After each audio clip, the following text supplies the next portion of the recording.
Welcome back to our panel discussion, The Digital Revolution Workforce Impact, sponsored by Jacobs here on Federal News Radio 1500 AM and federalnewsradio.com.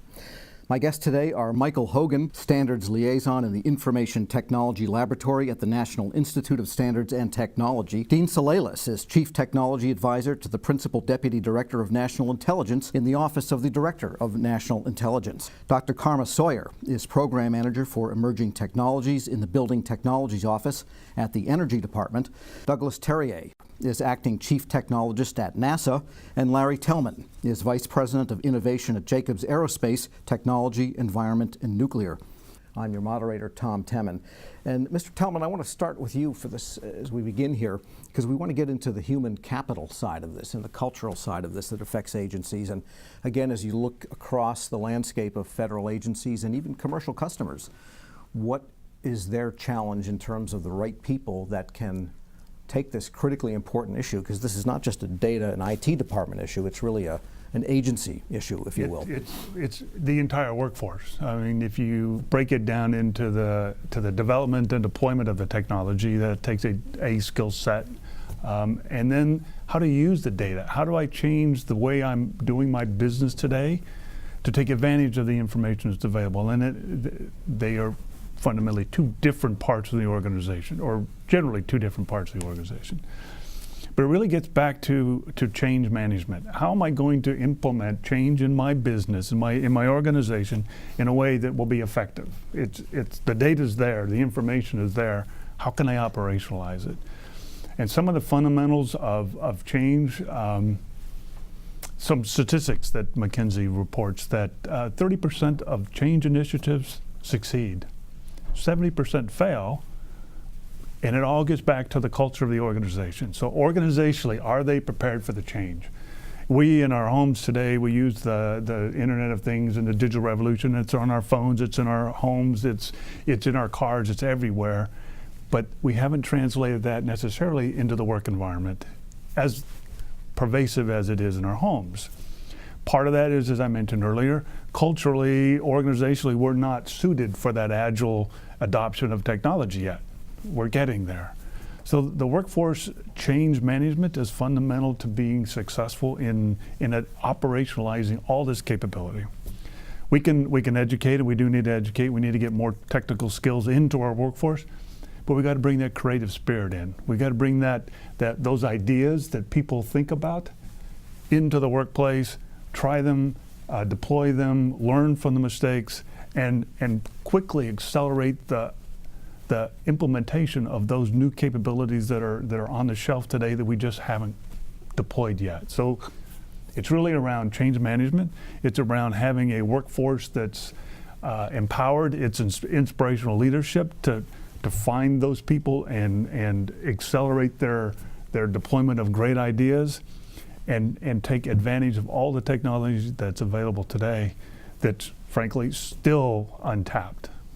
Okay, and Dean, you came from the private sector into the ODNI, and do you find there's really that much of a fundamental difference in workforces and culture and ability to adapt in the two sides, or is it more the technology? People are the same everywhere, right? Private sector, public sector. The public sector challenges, right, are competing with the private sector. We are all operating in the same global economy.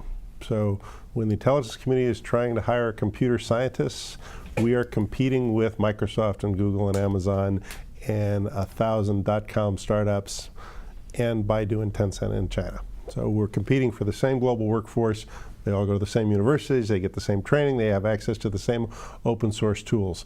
So, and we're working under the paradigm of the government, right? So we've got, a salary structure that's different. We've got an incentive structure that's different.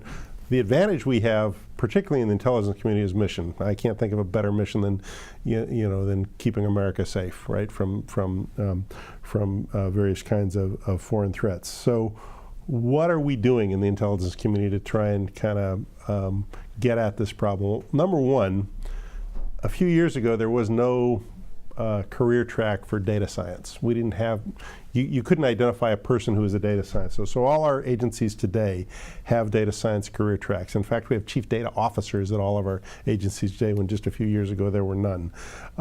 We have training programs that are focused on improving the overall digital IQ of our entire workforce. So at the National Geospatial Intelligence Agency, anyone can now take a Python class and learn the basics of Python programming. And all of that just helps improve the overall IQ of the workforce in the whole digital area. We partner with universities. We fund advanced degrees in information technology.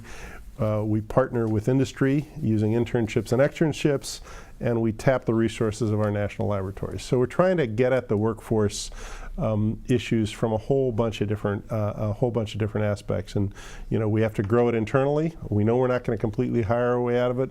We have to make it a more attractive place to work. We have to make it easier to work for the government, and those are the things we're doing. Douglas? So yeah, I mean, at NASA, I mentioned we're doing a digital transformation study right now as a strategy to deploy across the enterprise, and we are partnered with the Office of Human Capital and our workforce development folks for the very reasons that the panelists have said.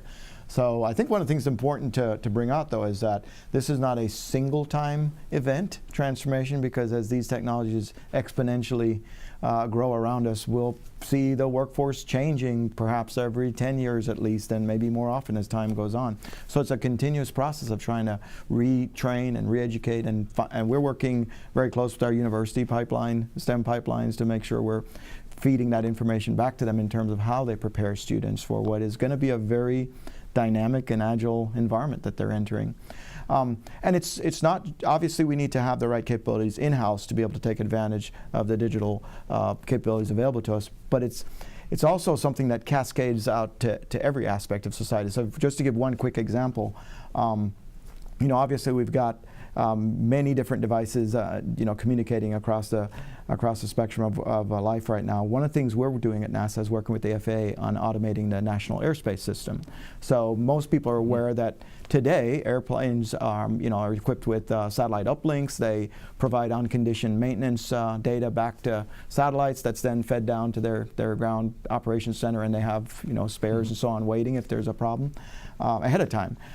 That's an automation that's automating a process that used to be handled by very traditional maintenance operations and so on. The same is true of how we actually operate the aircraft and airspace system, because now it's aircraft being able to sense their environment and then couple that data with the weather reporting and ground stations and provide that into decision making to literally determine the most efficient path for airplanes to fly.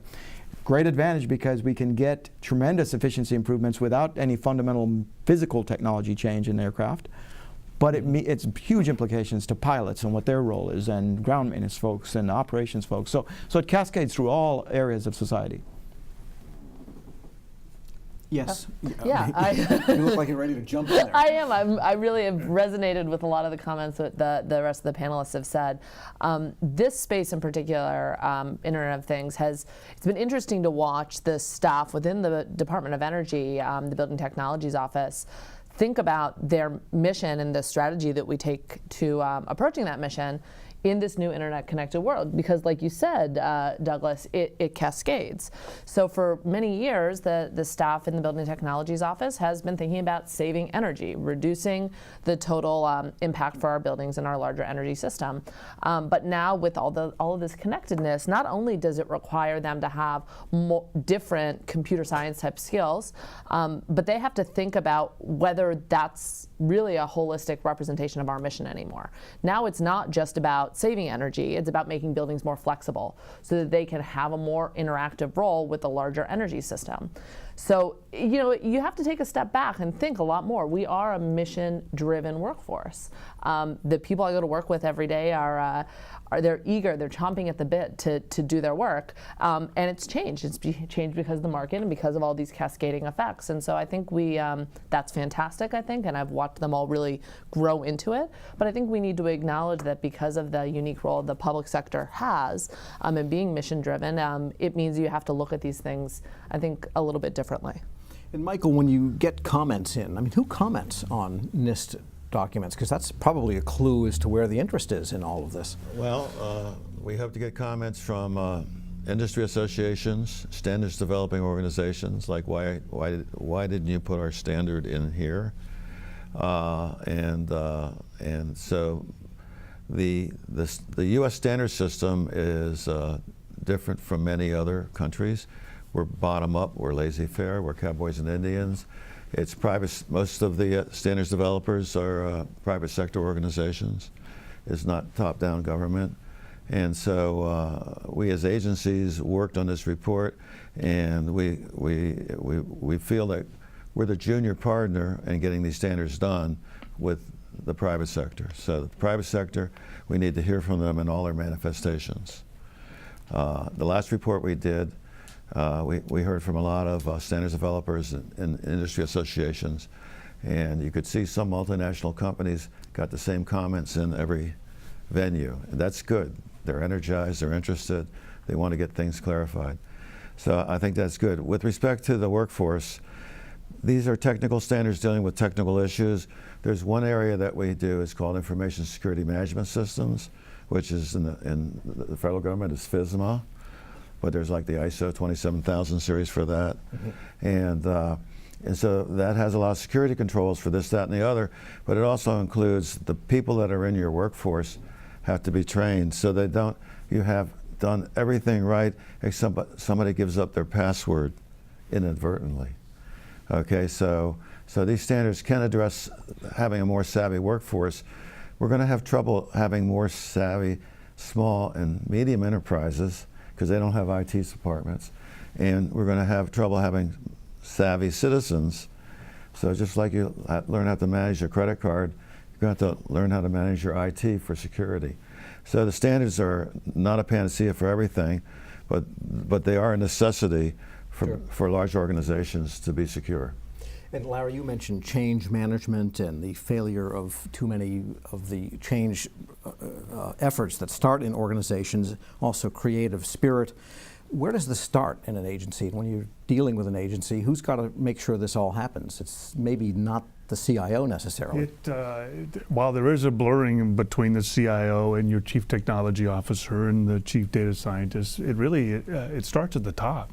Where's the vision that the organization or the agency is headed, setting the expectations of the organization, and the culture really that's reinforcing the kinds of behavior and the generation of new ideas and the risk-taking kind of culture.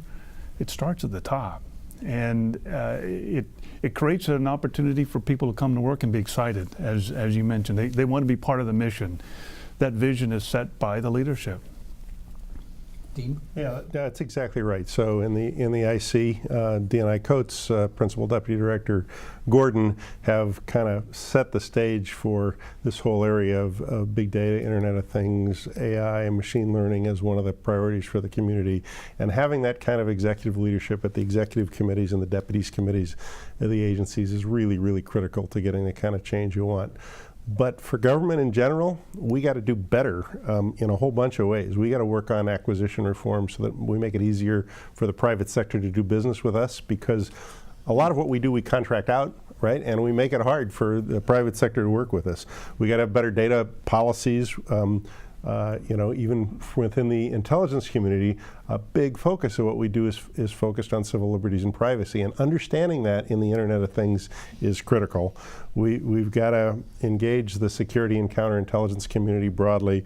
We've got to really work these workforce talent areas that I talked about before. We got to work the cultural issues, and we got to work business and mission workflows and change management. Those are all big, big things that we've got to work on in order to face the challenge brought on by this just vast amount of data that's in the world today, and our ability to understand and make sense of it. Yeah, so Douglas, would you agree this takes really from the administrator level, because this is not just deciding whether to change to this kind of tile or that kind of tile on the side of the craft, but this is really much more fundamental, is the sense I'm getting. It is fundamental to the culture. I think that's a good word to use. And we, fortunately, in fact, we're having a meeting tomorrow on this subject among the leadership at NASA, and really looking at it in a global sense about how we really incorporate all the digital technologies that promise to transform the way we operate and every federal government operates, every government agency. I really agree and resonate with the idea that it has to start, though chief technologists, data officers, CIOs are all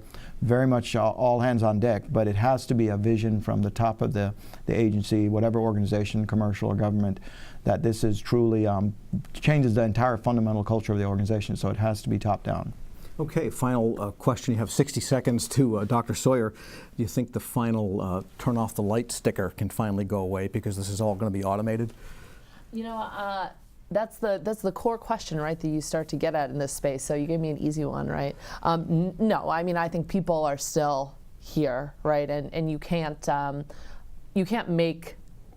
forget them. Right, buildings, you know, the world we live in, it has been created for us, and so we have to understand how the individuals in buildings interact with all of these new systems. So the sticker, maybe it will evolve to a new app or a notification on your phone or something I've never thought of, but we can't create these things without human beings, otherwise they will not be utilized to their full potential. All right, good place to conclude the discussion. Excellent discussion. I want to thank today's guests. Michael Hogan, Standards Liaison in the Information Technology Laboratory at the National Institute of Standards and Technology. Dean Salalis is Chief Technology Advisor to the Principal Deputy Director of National Intelligence in the Office of the Director of National Intelligence. Dr. Karma Sawyer is Program Manager for Emerging Technologies in the Building Technologies Office at the Energy Department. Douglas Terrier is Acting Chief Technologist at NASA, and Larry Tellman is Vice President of Innovation at Jacobs Aerospace, Technology, Environment, and Nuclear. And I'm your moderator, Tom Temin. You're listening to Federal News Radio 1500 AM and federalnewsradio.com. For more information on this discussion, visit federalnewsradio.com. Use the search term Jacobs. On behalf of Jacobs, thank you for joining us. A link to the archive section will be sent to you shortly. If you request a training certificate, you will also receive an email to download the instructions after the webinar. This concludes our discussion. Thank you.